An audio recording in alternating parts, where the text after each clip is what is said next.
Hey, guys, it's Nicole Evans and Jessica Perry, and we are with the elite team at Keller Williams Realty Brevard, and we are back with episode 2 of Ranting and Raving about real estate. So listen, guys, we were so excited about getting that first episode off. We hope that you thoroughly enjoyed it, and now here we are back for episode 2. So today we're just going to get right into it. And so what we're talking about today is, should a single woman wait until she's married to purchase a home? And the reason why this subject area came up, Jessica, one of my clients, asked me that question. She wanted to know, Nicole, should I wait until I'm married to buy a house? And so what did you tell her? I told her, heck no, you shouldn't wait. Rightfully so.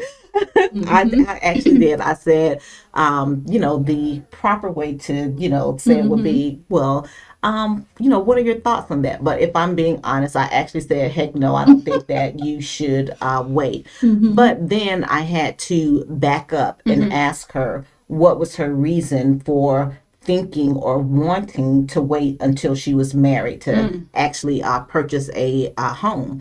And so, I kind of knew a little bit about her backstory. She was a single woman that was living with someone else, and she was actually confined to like one room in the house. And she did that so that she could like save up her money for her down payment and closing costs to be able to purchase a home. But now she started to have second thoughts about whether she should do this or not. And my thoughts were, listen, if you have the money, you are in a situation now that you no longer want to be in, then go ahead and purchase a home and don't wait until, you get married. So if you guys are watching this podcast, we want to hear from you. What do you think, about this situation? Should a woman wait or not? So what we want to talk about today is, first of all, starting off with the historical perspective. There was a time where women on their own could not purchase property. So Jessica, I know that you were in the mortgage industry, and you probably can shed a little more light as far as what happened in the mortgage industry that took place, where women went from not being able to buy a home to being able to actually obtain a mortgage to purchase a home. Yes. And so prior to 1974, and for me, this is amazing because I'm born in the 70s, late 70s. And so it is amazing to know that at that time, if I was of age to purchase, I wouldn't even be able to purchase a home. So prior to 1974, a woman could not purchase or get a loan. They would have to have a co-signer. A male would have to actually co-sign for a woman in order for them to obtain a mortgage. It could be an uncle, a brother, a cousin, but it had to be a male. Can you believe that? Wow. So the Equal Credit Opportunity Act it was enacted in 1974 and allowed a woman to purchase a home. Wow. So like you, I was also born in the 70s, and it's just almost hard for me to fathom, hard for me to believe that at the time period I was born, like you said, if I was of age, I would not have been able to purchase a home on my own. I would not have been able to obtain a loan without receiving a co-signature from either my father, brother, or even if I was married, and let's say I wanted to get an investment property on my own, I would have to get my husband's signature to do that. Yeah, isn't that amazing? And really what that does is it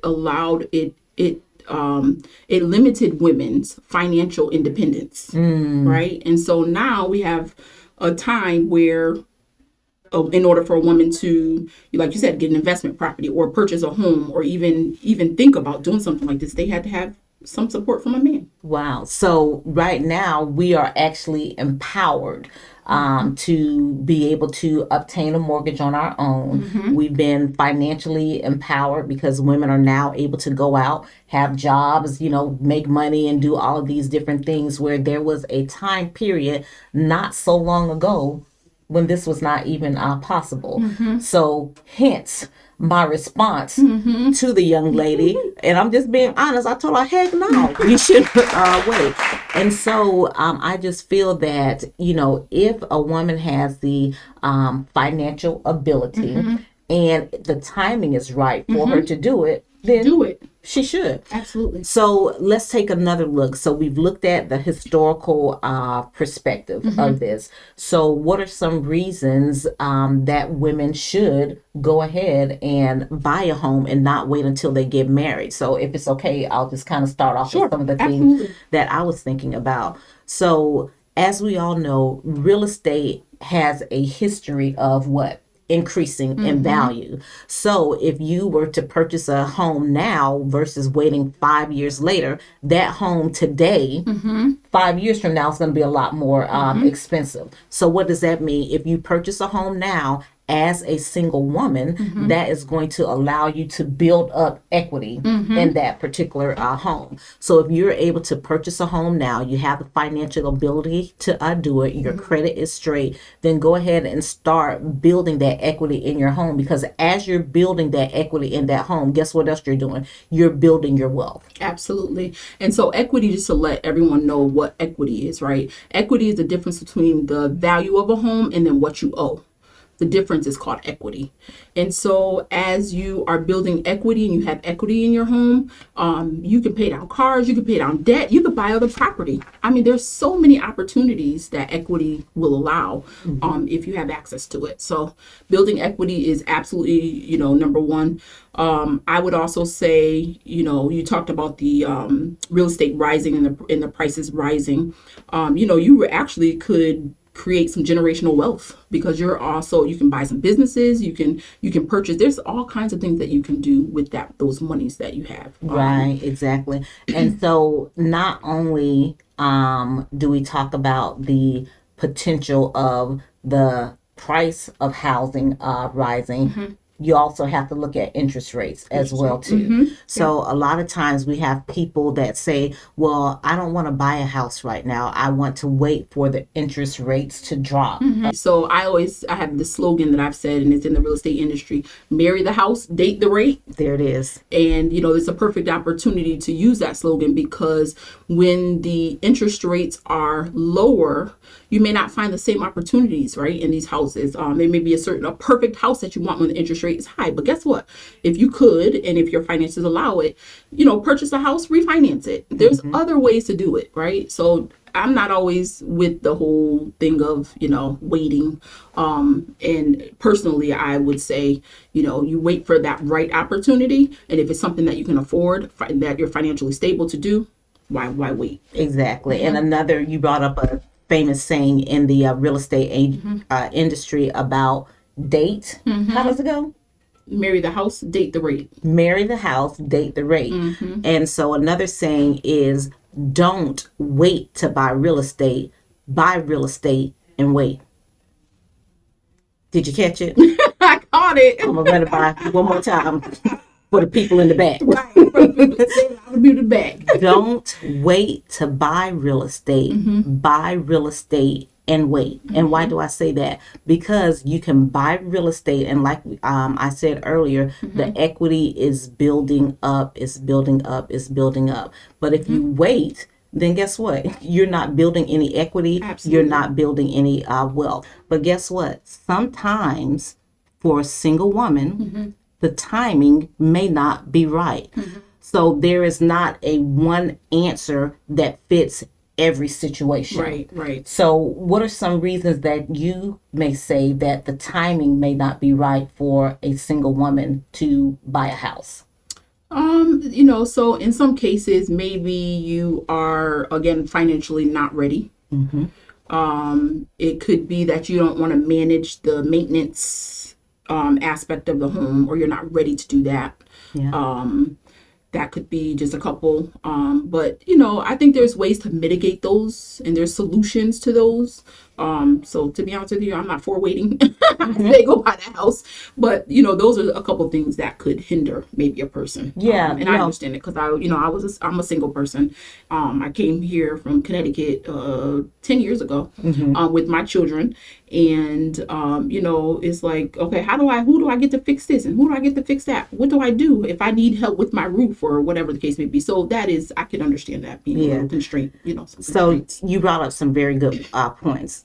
Number one, you may not be financially ready at this time to purchase a home. Why? Because if you're getting your typical FHA loan or a conventional loan, it's going to be anywhere from some conventional loans you can get at 3%. It depends on the program. FHA loan is going to be 3.5% down payment that you're going to have to make. And then there's the closing cost that you have. So if you do not have the savings for that down payment and that closing cost, then right now maybe it's not the best time for you to buy a house. You need to wait and save the money. Another reason, your credit, and Jess, can I just be me? Your credit may be jacked up. Right. And if your credit is jacked up, that means that now is not a good time. So you may be saying, jacked up, Nicole, what does jacked up mean? Jacked up means that your credit is not at the appropriate level that it should be at.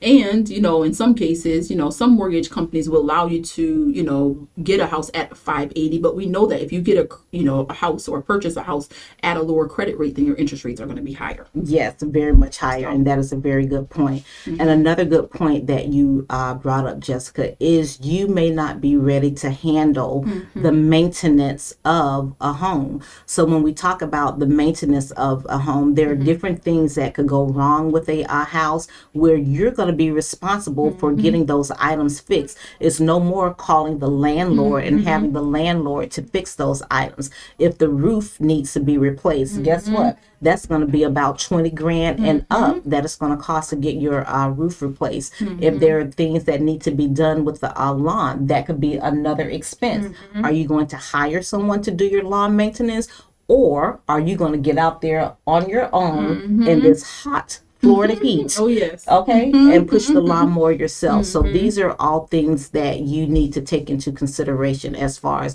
whether you, as a single woman, before you get married, should buy a home. And there are many different pathways to ownership. So, Jess, you mentioned your personal story about moving here from Connecticut. So, can I interview you for a second? Sure. Okay. So, Jessica, you moved here from Connecticut. When you moved here from Connecticut, did you rent a house or did you buy a house? So, originally I rented because I wanted to get familiar with the area and make sure it was somewhere I wanted to stay or even invest.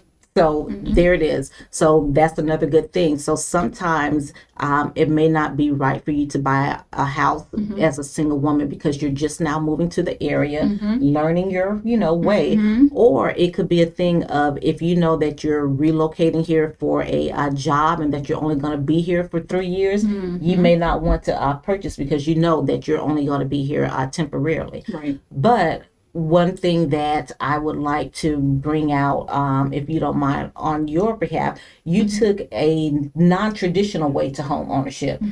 Do you mind talking about that a little bit? Sure, no problem. So actually, I worked for a mortgage company prior to coming here and actually relocated us here. And in that mortgage company, my friend, I actually went to her house for a 4th of July picnic. And I'm like, oh, this house is nice. She would come in and talk about how she did all these upgrades and updates to the house and all these different things. And then one day I found out that she was going to sell it. And I'm like, well, why didn't you tell me? Why didn't you tell me you were going to sell your home? And so that's how I purchased it. I didn't purchase it with a realtor at that time. I wish I would have, though, even though it was a friend. It is still important to have a realtor. And I'm not saying that just because I am one, but I'm saying that because there were some things that happened kind of after the fact in between that I would have had some support and help with had I known.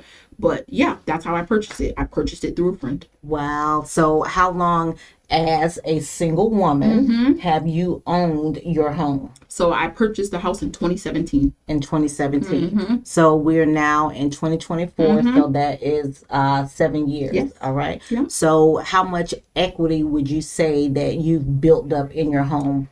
Wow. So to be honest with you, I have half the equity as the value of the house and what I owe, Okay. I could take out a home equity loan and purchase another house right now. So let's just break this down. I just want to make sure everyone understands. So I'm going to use some fictitious numbers. Okay. So I'm not saying this is the thing for your house. So let's just say, Jessica, you brought your home for $200,000. And so when you say you have half equity, what does that mean for So that means I have home? $100,000 worth of equity in my home that I So can take out. that you can take whatever I out. want. Yep. So where are you going to get an investment where in 7 years you're going to make $100,000, and it possibly could be more than that? Yes, that's based in on the there, value. Yeah. based on the value of the home. So guess what? If Jessica bought a home for $200,000 7 years ago, and she's saying that she has like about $100,000 of equity in that home, I'm willing to guarantee you that Jessica can probably sell that home right now, probably for maybe $389,000, $390,000. Exactly. Yep. So can I go back to the original question? Right. Why wait? Heck no. Should a single woman wait until she gets married? So, No. Again, my personal opinion is no, but again, it all depends on an individual's situation. So we want to know what you guys think about this subject matter. There's just so many different things that goes through my mind, and so I want to give this last example, Jessica. So as a single woman, if you buy a home, great. And then if you decide to get married later on, guess what? You and the person that you're going to marry, you guys buy a home together.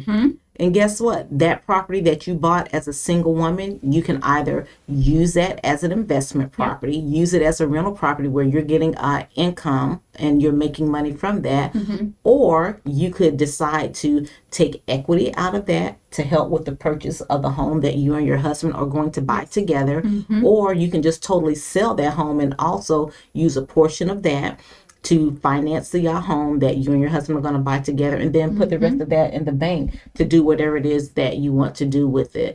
So there are so many options. So I want to say to all of my single ladies, all my single ladies,